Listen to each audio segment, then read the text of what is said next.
A person stands at a wooden podium on a stage with an American flag nearby. Another person sits in the foreground. The stage has professional lighting and a large screen displaying text about natural resources conservation and government agencies. And join us for the very last program today. I want to welcome you to the Corps of Discovery 2 traveling exhibit and this tent of many voices. I'll tell you a little bit about us. If you're brand new to the tent, I would be surprised. I see a lot of familiar faces here in the crowd, and I thank you all for coming back, joining us for today and joining us for the past few years. That's right, we've been traveling for 4 years on the Lewis and Clark Trail, starting in January of 2003 in Monticello, Virginia. We went all the way to the Pacific Coast, and now we're back to St. Louis, just as Lewis and Clark did 200 years ago yesterday. They returned to St. Louis. Well, as we've been traveling the trail to various towns and cities along the way, this is our 95th stop, bringing presenters here to the Tent of Many Voices to share their voice with you about the Lewis and Clark expedition and the people and the cultures they met along the way. 200 years ago, Lewis and Clark stayed with the Chinook and Clatsop people on the coast.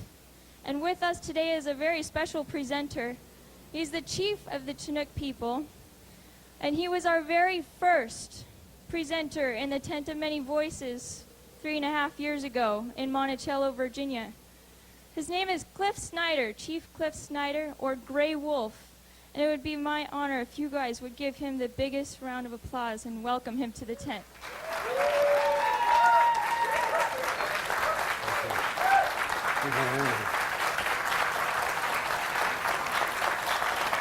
Thank you. Thank you very much. I'm overcome. Have a seat. Have a seat. Yeah.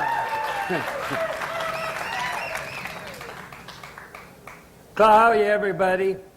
Because I'm seeing so many people I've known over the past few years, I hope you don't mind if I take a minute to welcome all those guys in the canoe that came down the river yesterday.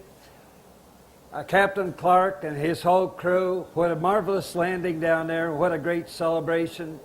I was with you guys in St. Charles last night. Boy, did we have a good time. My friends from Pacific County in Washington are here. I'm certainly glad they're here. We were, you know, that particular group were the friends of a sister city with Charlottesville, Virginia. I had a chance to be back there with them, and they're here in the crowd today. Thank God you're here. I appreciate it very much. And all those people with them. A person wearing a navy cap and a star-patterned blanket in red, white, and blue stands at a wooden podium with a microphone, speaking indoors under industrial ceiling fixtures.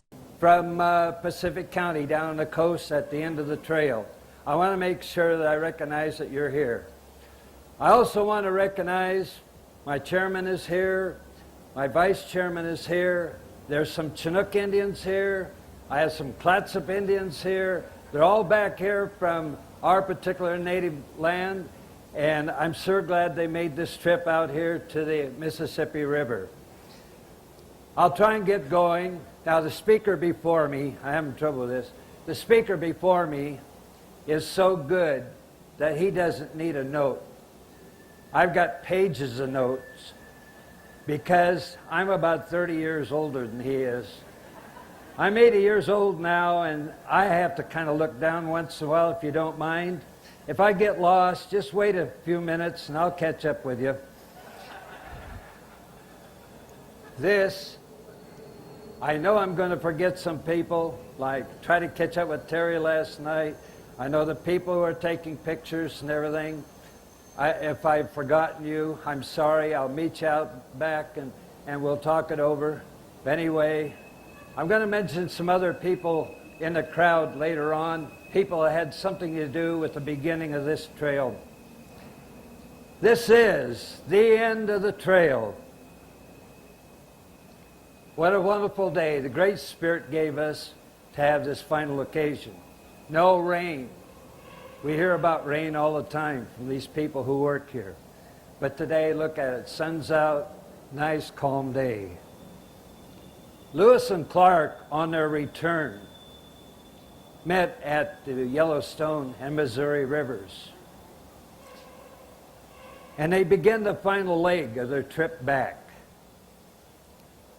They dropped off Chicagoia, Sacagawea, Chickachawa, whatever you want to call her. Depends on what tribe you're in. They left her off in the Mandan village, Knife River, with Charbonneau and her baby Pomp. They continued up the river, and they ran into a couple of French trappers. And they picked them up. They picked up Chief Sheheki at Knife River, the chief of the Mandan tribe. They're going to take him back to see President Jefferson. And they were on their way. And they got to rushing. You all took psychology in college. You know about gold gradient, don't you? The horses, when they went out on a trip, the closer they got to the barn, the faster they went. Well, that's what was happening. The big rush was on. We got to St. Charles. And look. A person speaks at a wooden podium wearing a navy baseball cap and a blue blanket draped over a red and gold patterned vest. They hold a microphone in an indoor tent setting with metal framework visible overhead. Look, out in the pasture there's a moo cow. We know that we're getting close now. And, oh, the joy! St. Louis in sight. I kind of changed that a little bit. But here we are in St. Louis. What a beautiful place to be. One of the good reasons I like being on this trail for 7 to 8 years is because now I get to see the Missouri. I get to see the Mississippi. I get to see the Grand Arch. And it is a wonderful place. I love St. Louis. As honorary chief of the Chinook Indian tribe, there's a difference between a chief and a chairman. We have a chairman with a beautiful Indian council. I was on the council for 25 years fighting for recognition. When I retired, the tribe named me honorary chief for life. So if you're working on the internet and you're trying to find our leader, it's not me. I'm just an honorary person. Our real leader is Ray Gardner, sitting in the audience.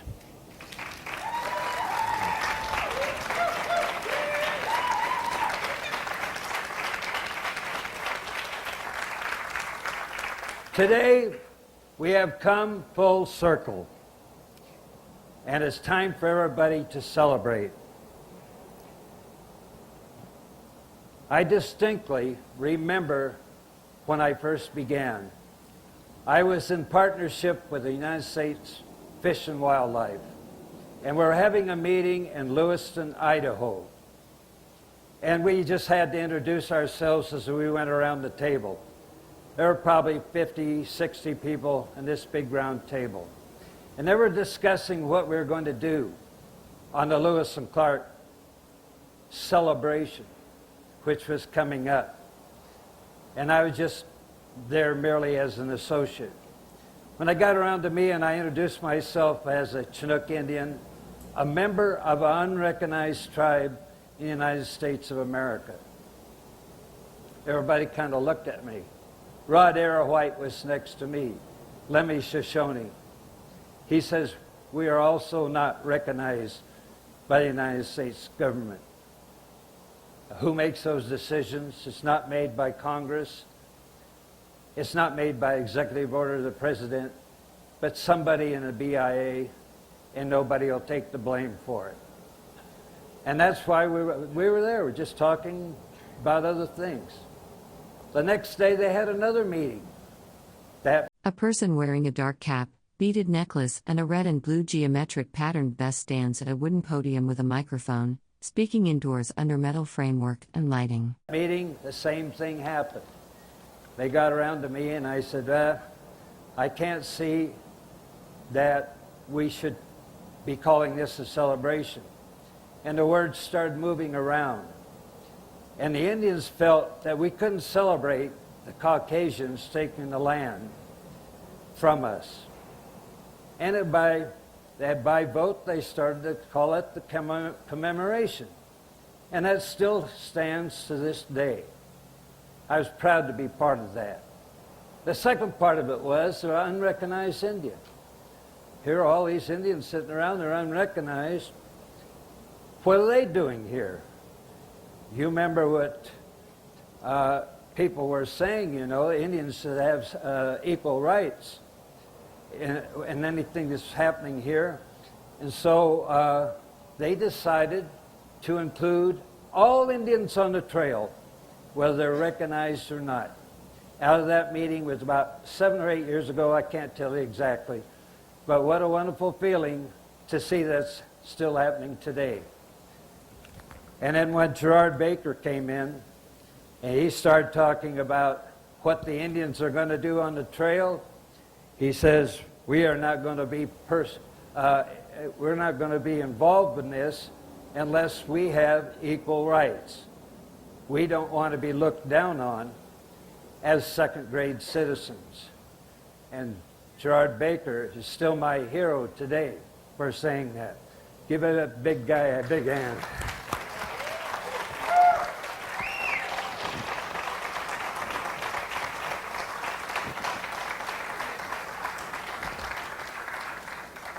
Now, most of you are acquainted with the Lewis and Clark Trail by the authors that we had and the history books that you read.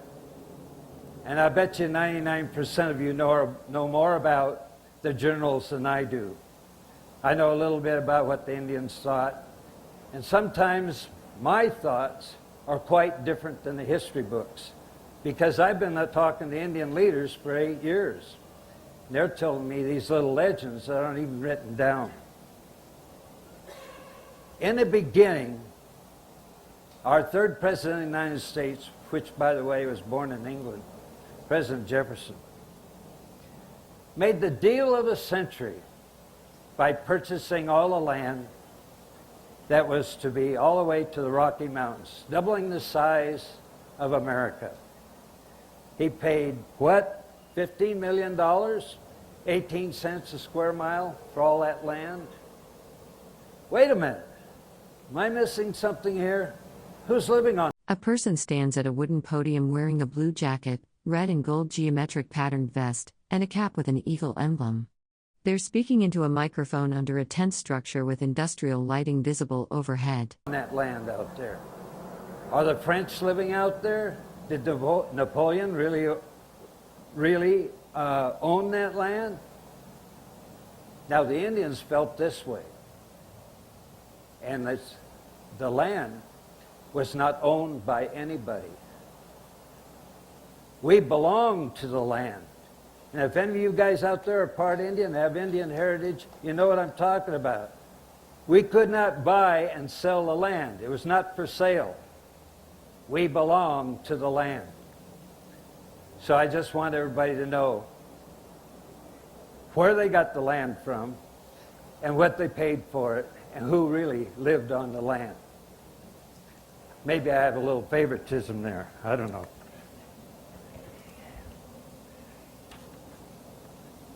I'm going to elide over something because we're going to have some ceremony here afterwards. And I don't have Sammy Meadows from Colorado to give me this. I'm just going to have to hurry through it. Like to talk today about, it says on the program, we're going to talk about the Chinook culture. We've always been given the privilege to change the title around a little bit. What I'd like to do is tell you about the Indian tribes that they met on the way. I'm going to miss some, but I'm going to put some of the important items. And I'm going to put in there about some things that aren't in the history books. The stories are going to be different. And I got this from Roger Winlick, who portrays Drouillard on the trail. These are the lost journals of Lewis and Clark. Right, Roger? And so I've been using your phrase for a long time. Because I've been in these Indian villages and they're telling me these stories. And later I'll tell you how they might contradict the history books that we have. Well, you know the rest of the story. Jefferson appointed Lewis and Clark, and he didn't have the slightest idea of what was lying ahead. He'd never been over the mountains. He hadn't been 200 miles west of Monticello. He didn't know about the rivers, the mountains, and all the things, terrible animals and things.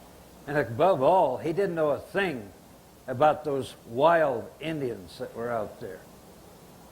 We have to be kind of careful of those guys. We don't know whether when we go through, those Indians are going to kill us, or whether they're going to help us, or what's going to happen. A person in a blue shirt and red geometric patterned vest speaks at a wooden podium beneath a metal framework structure. They wear a navy cap and beaded necklace, gesturing as they address an unseen audience. So that's the interesting part. How did the Indians help Lewis and Clark go through this whole trip and back as a unit? And why weren't they eliminated? And that's the reason we're all here today, because they did make it. I'd like to talk about some of the first tribes they met.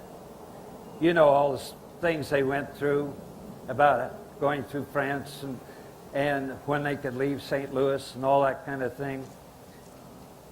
But they were running into Indians right away that had seen white people before when they left St. Louis. And some of those Indians were Osage Indians. Had a good opportunity to talk to some of them while I've been here. And the Shawnees, some of my friends, Dark Rain Tom and her husband, beautiful Shawnee people. And then they ran into a team called, I'm saying team because I'm an ex-coach, but they ran into a tribe called the Kickapoos. Now, the only time I ever knew about the Kickapoos was from Lil Abner when I was a kid. And I remember they used to drink Kickapoo Joy Juice. And that's where I got that name from. I don't know if any of you know about Kickapoo Joy Juice. I'd like to try it sometime. Then they ran into the Omahas and the Otos, and they're back there, and they met with them and had a council, and they were telling them how good our president was. And so now they're going to be, that was their new leader. And you know where the name Council Bluffs came from when they talked to them. And now they run into the Yankton Sioux. Boy, they liked them. They carried them on shore with big carriers draped with skins. They went to the camp and they danced and they had a great time. No problem there. Some white people had been there before, so they knew about them. So far, so good. Now there's no problems with those wild savages. But they're running into the Teton Sioux and Black Buffalo. And you all know the story. They wanted more tobacco, they wanted more supplies because they were going to take a toll to go up the river. And we're not going to let you go by. And so Clark says, no way. Lewis said, no way. So they drew the bows and arrows. Well, Clark took out his saber. Lewis ordered the cannon on board ship to be trained on the Indians. That was the end of that battle right there. And so they finally agreed to let the women on board. A person stands at a wooden podium wearing a blue jacket, red and gold patterned vest, beaded necklace, and dark cap.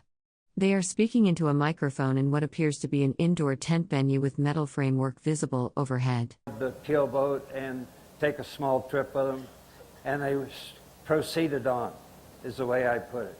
But just think what would have happened at that particular point if they had got into a scuffle and there had been a lot of people killed. Well, it didn't happen, so good for them. So now we reach Ricaras. I'm getting a little warm with this blanket. So glad to have it, though. The Ricara tribe. And they saw this guy that was on the stage just before me. They saw York. They couldn't believe it. They come up and they rubbed his skin. And they couldn't rub it off. They just didn't understand it. And I must say then that some of the legends I discovered by talking to people, that there were some sexual interchanges that took place between the Corps and the Indians. But I can't confirm that. But I just wanted to tell you that was something that I read. How the winter was coming, they reached Knife River, they reached the Mandans. You all know that story. They nearly starved. They built a fort there. That was the longest stay they had on the whole trail. And they said to the Corps, there's not much food here because the buffalo have gone, but if we eat, you eat. And if we starve, you starve. And so that went on. They made it to the winter. They had a 3-day buffalo dance, and all of a sudden the buffalo returned, and that's how they made it to the longest winter, longest stay they had on the whole journey. At this point, it was the most fortunate thing that ever happened to them on the trail, in my belief. They hired Chicagoia, Charbonneau as guides and interpreters to continue on. Wait a minute now. There's a baby, too. And you know they had a dog. Now they got a baby that's going to go on this trip. It's amazing they ever let that happen.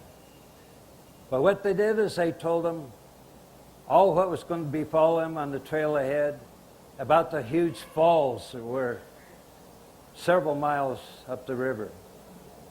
We're talking about the Great Falls. When they got there, well, that's just going to be a couple days and we'll get around the falls and we'll continue on.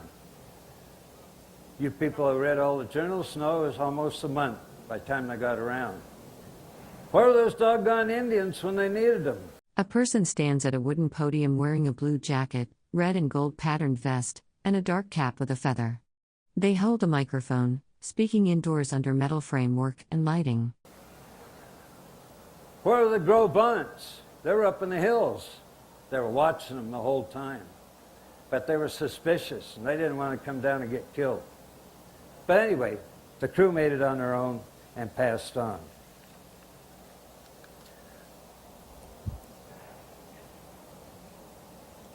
Well, now we're reaching the end of the Missouri River. It's like a creek that can jump across it. And the next thing you know, they run into the Shoshones, the Lemhi Shoshones. If you were here in the last session, you know how they were greeted, how they were welcomed into camp. This is Chicagoia's tribe. And she recognized the girl that was captured with her, and they felt like, well, maybe that Chicagoia had died and would never return.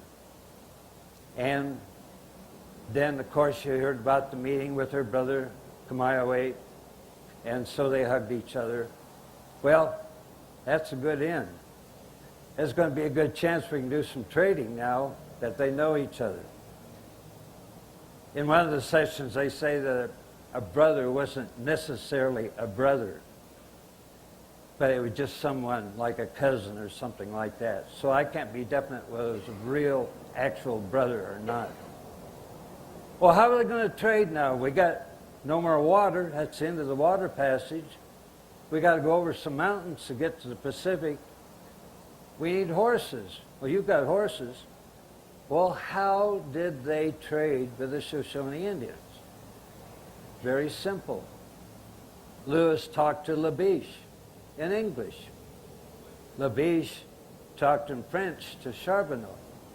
Charbonneau talked in Hidatsa to Chicagoia. Chicagoia then talked to Kamiawait in Shoshone. And then in the reverse took part. Can you imagine that? They picked up 29 horses and a mule. And they had a dog. Well, they got a guide with them. They're going to go across the Bitterroot Mountains sometime.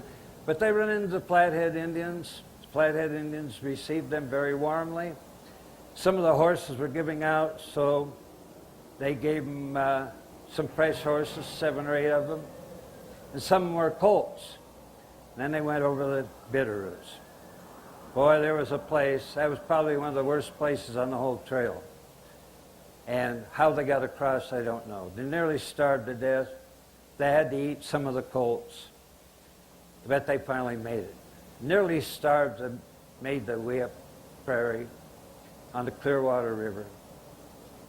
And they ran into the Nez Percé. A person wearing a blue jacket and red beaded vest stands at a wooden podium with a microphone, speaking indoors under metal framework and lighting. They wear a dark baseball cap and hold papers. Indians, our friends over there. I'll tell you, what a welcome sight. They had fish and enjoyed a good meal. But the young guys, oh boy, look at all this stuff. There's guns, there's ammunition, there's horses, and there's trading goods. Let's kind of take some of that stuff and just destroy all these white guys. Wait, said this lady who had been with the white people over in the plains, and as an old woman, she returned to the Nez Percé. Her name was Watkuis, and she says, they are good people, do them no harm. There are books out about that. I'm so proud of what she did.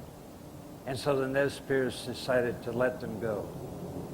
Of course, they made the canoes, went down the Clearwater, went down the Snake River, and I'm going fast now because I'm omitting a lot of the things, but I want to tell you they did go upstream and they met the Walla Wallas, and they met the Yakimas and the Wanapums, and they were turning the corner on the Columbia, and they looked over there. There's an Indian with a sailor's jacket on, red and blue. My goodness. We must be getting closer. And there were other Indians wearing sailor clothing. Wow. We can't be too far from the Pacific Ocean. But they kept running into these funny-looking Indians. They're only 5'5" tall, and they had flattened heads. Who are these people? We know them today as Chinook Indians. But we're coming to these falls, and it's called Salila Falls nowadays. It's only 48 feet wide. They met the Indians there, and the Chinooks started wringing their hands and crying, we're all going to be killed. Here come these bears with upside-down faces. My goodness, what are we going to do? Wait, the Chicagoea. There's a woman, and she has a baby. This can't be an armed group. We can deal with them. Well, let's see them go over the falls, which is about 30 feet tall, you know. And then when the canoe tips over, whatever floats over at the beach, we'll just kind of take that. And Stephen Ambrose really wrote about that, how the Chinook Indians were kind of thieves, you know. They smelled like fish, and they were kind of thieves. And a person stands at a wooden podium speaking into a microphone. They wear a navy baseball cap, blue jacket, and a red vest with yellow geometric patterns. Metal framework and lighting equipment are visible overhead. Our feeling was, you know, whatever's laying loose, that's for the taking. It's not the way we look at it today, but that's the way it was then. Well, finally, they just decided they shot the canoes over the falls, and the Indians helped them portage, and everything turned out all right. They said, look out for those Chinooks down there. You know how many Chinooks were on the river at that time? 16,000 Chinook Indians. At the mouth of every stream on the Columbia Gorge was a Chinook village with the canoes up on the shore. There might be 40 people. It wasn't like Sitting Bull with thousands of Indians around them. 40 people, 60 people, 20 people. If you got married, you went and lived with your husband and his band. I hate to call them bands because the United States government frowns on bands of Indians. They like the word tribe, period. We've run into that problem several times. Anyway, just imagine this. If any of you have ever been to Oregon, or even if you haven't, there's these huge cliffs on each side of the Columbia Gorge. You're floating down there in your canoes at night. And on the shore, you see all these canoes. And now you're going with the current. And you look at all these canoes, and look, there's a fire here and a fire there. There's 50 fires in this one village. And you're going silently down the creek. What a beautiful sight that must have been. And now we're getting closer. A place called Portland, Oregon, Vancouver, nowadays. They stopped in all these places. They got by Beacon Rock. Whoa, there's a tide change. We can't be too far now. Tide changed from the Pacific Ocean. Let's go up there. On down they went. They finally got down there, and my fourth great-grandfather, Indians don't like to use the word great. That's just my grandfather from now on. My grandfather discovered Lewis and Clark as they came down the stream. Not the other way around. We were already there. We discovered him. Just like we discovered 28 ships had been there before him, had come across the bay. My group gave them some fish, dismal niche, showed them a place to camp. They went over to the beach and graved their name on the stump and searched around. The weather, can you believe the weather was so terrible? And I'll tell you how long it was later. But it was raining. Their moccasins were complete. A person wearing a blue jacket with a red and gold patterned vest and a cap stands at a wooden podium with a microphone, speaking indoors under industrial lighting and black backdrop panels. Worn out. Their clothing was terrible. They hated salmon by this time. They didn't like the smell of it. What are we going to do? Are we going to camp here? Station camp? No. We're working on that now, Chairman, on station camp. But let's have a vote. Stephen Bickham at Lewis and Clark College doesn't like to call it a vote. He just took a poll. Who wants to go up to Vancouver area? Who wants to go to Skamackway area? Who wants to go over to the other side of the river? Whatever. Well, my grandfather said, well, you don't have much to trade. We've been trading with 28 ships that already come in. Why don't you guys go on the other side? Why should we go over there? Well, there's more elk over there. Besides that, if a ship comes in, you can see it better. And you'll be out of our hair, too. Well, they went down to Pillar Rock when my mother was born, and they crossed over there because the doggone canoes, you know how it was going through the locks yesterday, coming down. Did you know that there are going to be locks on that river coming down from St. Charles? Well, those canoes didn't do very well in the mouth of the Columbia. And sometimes you're in a boat with a lot of freeboard, you still wonder if you're going to make it. Well, they went down to where there's some islands, got around up to Tongue Point, crossed over, and they built that fort at Fort Clatsop. My Clatsop brothers are back there now. They know that history. We all spoke the same language. And so sometimes we feel that we're just like blood brothers there. But they went across there. They set up the fort, and they stayed there the second longest time on the whole trip. And that was good. But they had elk meat, and they described it in their journals as poor elk meat, P-O-R-E, because evidently it didn't last very long in that kind of weather. They saw 12 days without rain, and only 6 did they see any sun at all. You know about the salt cairn and the whale story and all that. But they made it through. And they made it through because the Clatsop Indians were helping them every day with food and doing everything they could about directions. And I must say something now about Dick Bash, his fourth or fifth great-grandfather's chief, Kabaway or Kamawol, who was the Clatsop chief at that time. Now he's the director of the Tent of Many Voices. And we both served together for 25 years on the Chinook Indian Council. A person wearing glasses and a dark cap stands at a wooden podium with a microphone. They wear a blue jacket over a red and yellow patterned vest. Industrial ceiling and black backdrop are visible behind them. My salute to Dick Bash back there. I love that guy.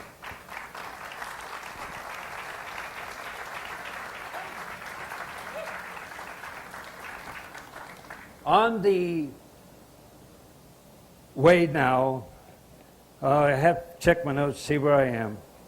Sometimes I get several pages ahead of myself. Well, anyway, I'll tell you by memory. We just took off. While they were there, a ship did come in over the bar. You know, there's 100 and some ships buried out there. I don't know how they made it across in a tall ship. It was called the Lydia. And the Lydia came into port, was there for a while. My grandfather told them, they asked, where's Lewis and Clark? And they said, oh, heck, they went back. They're already gone. So the Lydia traded with them and then left and went around. I always say they missed a good bus ride home. And they had to come back by horse and by canoe. What a shame that was. But in a way, there's more stories on the way back. I'm just going to tell you one or two. The one or two are, on the way back, they tried to get a canoe from the Clatsop Indians. They couldn't do it. They wanted to trade women, they wanted to trade sexual favors, they wanted to trade everything else, and it just couldn't happen. So Lewis and Clark's crew stole a canoe, and they left, and they were going up the creek. And as they're on their way up the creek, they got into this channel, and they looked back, and here comes a Klamath Chinook Indian, just paddling like mad to catch up with them. What's going on? We stopped, we talked to him. This is a no-in slough here that you're in. The main river is out there. You've got to go back.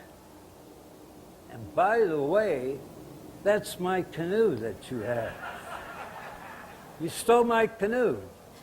Well, good thing they had some extra elk skins, so they traded him for those elk skins. And away they went again. The other one, if you were in the crowd before, Smokey was telling about only one man died on the trail.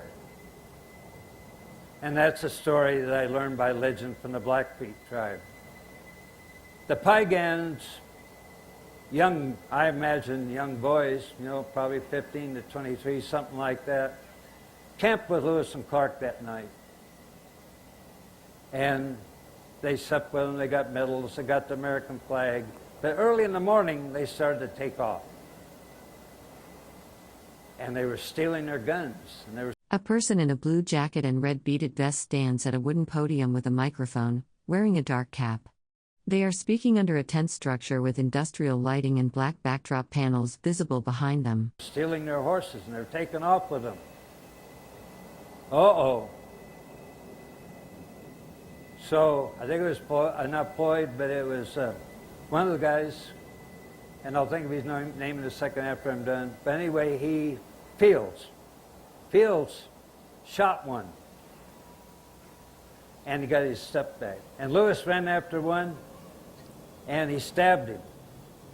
So when you say Floyd was the only one killed on the whole expedition, it's not true. There were 3 people killed on the expedition. So I'm sitting in my home, Portland, Oregon. I get a call from a man in the Blackfoot tribe. He says, coming through, come have coffee with me. And we were talking about those things. He says, that's not true either. I said, how come? He said, the one that Lewis shot, the one he shot, recovered and didn't die. So only 2 men died on the Lewis and Clark expedition. That's why I call them the lost journals, because they're just a little bit different that you read about in the textbooks. Well, I'm getting down there near the end. I want to thank Diane back there for getting me here. I want to thank everybody that's responsible for the Ten of Many Voices, Dick Bash and his boss. And I want to leave you with one thing. And I speak for the chairman of my tribe, Ray Gardner, my vice chairman, Sam Robinson.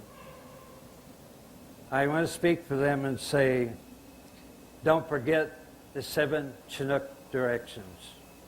And those of you who've been listening to me for the last several years know what I'm talking about. 7 directions are east and west, north and south, up and down, and the directions of your heart. A person wearing a blue jacket with red and yellow geometric patterns, a navy cap with a logo, and beaded necklaces speaks into a microphone at a wooden podium indoors. Kopanika tum tum from my heart. Toshi kakwa. So be it. Amen.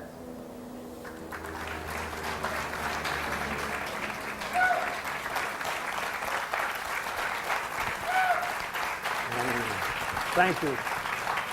I've got my drum here. Anybody wants to help me celebrate, I can use the word now. Celebration is ready to go.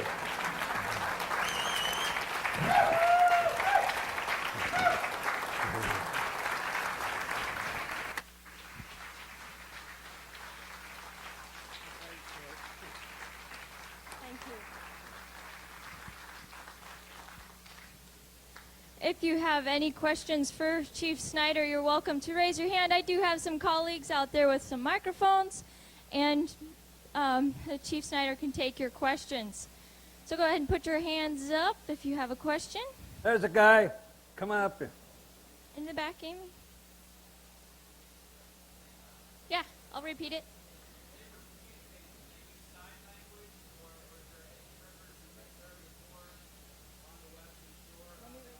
Yeah, I think I know what it is. Go ahead. He asked if there were any sign language on the West Shore. But only way we could communicate, because the Chinooks had a guttural language. That was even hard for anybody from one village to another to understand. I always put it in this perspective, like England, and there's Wales, and there's Ireland, and there's Scotland. They all spoke the same language, but it's difficult for everybody to understand each other. Any of you are watching the Ryder Cup now, you know what I'm talking about. You can't understand what A person wearing a blue jacket and red beaded vest stands on a small stage holding a microphone, gesturing while speaking. Another person in a tan uniform stands nearby. Stage lighting and an American flag are visible in the background. those guys over there are saying. But we had a lot of different dialects, which started at the mouth of the Columbia and went all the way to Wishram. And they had a Kikis form of dialect up there.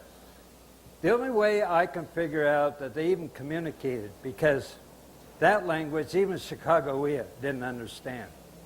The only thing that they could do is point and draw in the sand and try and just beat it out of each other by sign language. Now, when I'm with Roger back there and we're talking to different schools, he will do sign language with me, like, from my heart, I'm talking to you, you know, things like that. And that's about the only way that we can communicate with each other from the old days, and I think that's what they had to do.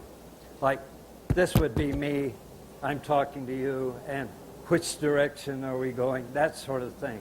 That's all I can say. But they did not understand our language. But on the trail, there had been some white people in before, the French trappers and so forth. And so they had some idea of a couple of words.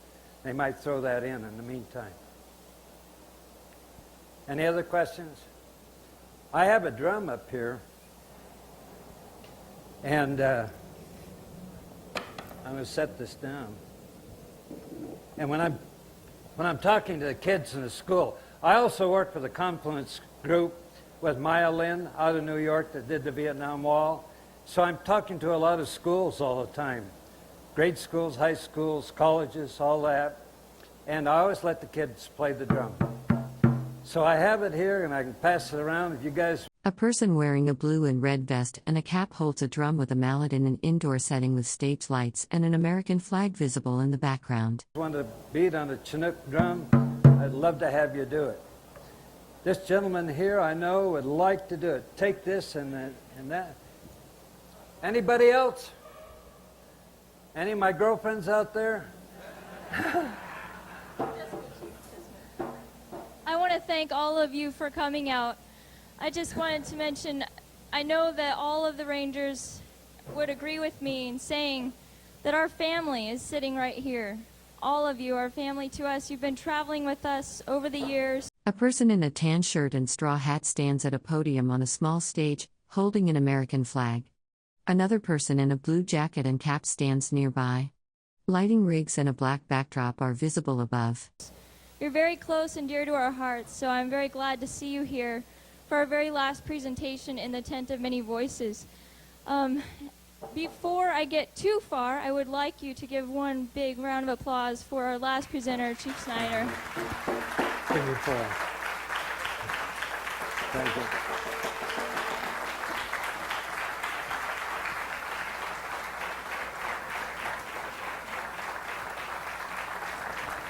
Stay right where you are. Okay. At this time, we'll be preparing for our closing ceremony, which is a very special time. And I want to kindly ask the folks in the front 5 rows. We're gonna make those reserved. 2 people stand on a stage under a tent structure. One wears a tan shirt and cowboy hat. The other wears a blue jacket with a red and yellow beaded vest and a dark cap. 3 gauges hang on the wall behind them. Seatings. So if you will have a seat, but don't let anybody move yet. Oh, excuse me, we're going to do an honor song. I'm sorry, it's news. Could you turn me off? I got to just say one thing first. I didn't see them, but my friends with the, and I left that little part out in my speech, about the Circle of Tribal Advisors. Bobby, don't run away. I'm talking about you and Sammy. These 2 ladies right here are just wonderful. They're the leaders of the Circle of Tribal Advisors, and they made it possible for all the Indians along the trail to express their views and respected their views. And so that's what happened over the last 3 or 4 years, and I'm so proud of you guys. I was glad to be part of your group. Thanks for coming.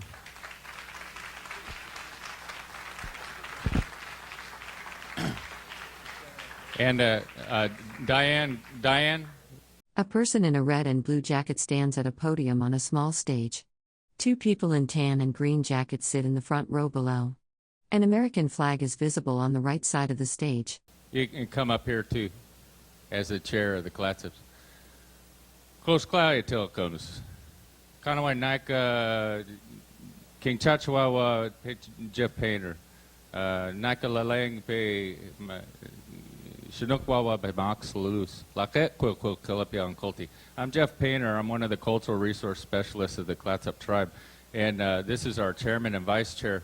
And we just really want to honor up Grandpa Cliff here for all the work he does for our people. And he's a real healer and does a lot to make things come together between people that might be having disagreements. And I just had a talk with Ray, and he said it'd be okay for us to do this. So this is an honor song to honor this man. This song was composed in the 1700s when one of the epidemics came through our village at Natal. And the meaning of it, it sounds like E-I-E-I-O vocable words, but there's a meaning with that song. And it means you're all so valuable, we can't afford to lose one of you.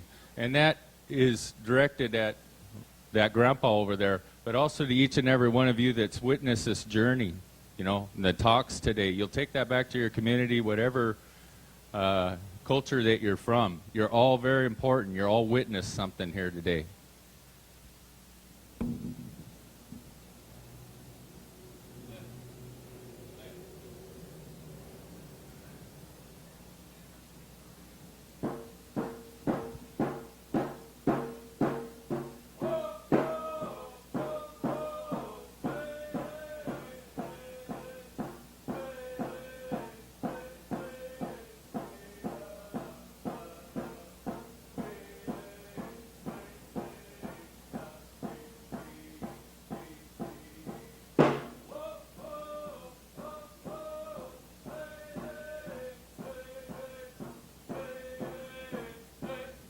Several people stand together indoors, facing a display screen.